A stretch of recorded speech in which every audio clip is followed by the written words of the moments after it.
মাস গড়িয়ে বছর আসে, বছর যায় বছর আসে, ঠিক 940 বছর পর মালাকুল মাউত আদম আলাইহিস সালামের কাছে আসলেন।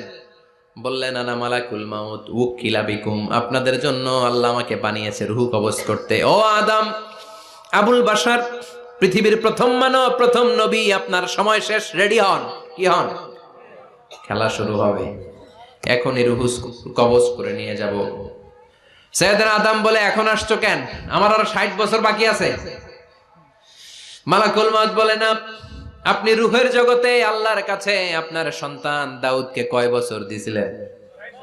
60 বছর। এজন্য 940 বছর আপনার জন্য লেখা। আমি এখন আপনার রূহ কবজ করতে চাই। সাইয়েদনা আদম বলে, আমি মানি না, আমি কাউরে দেই নাই।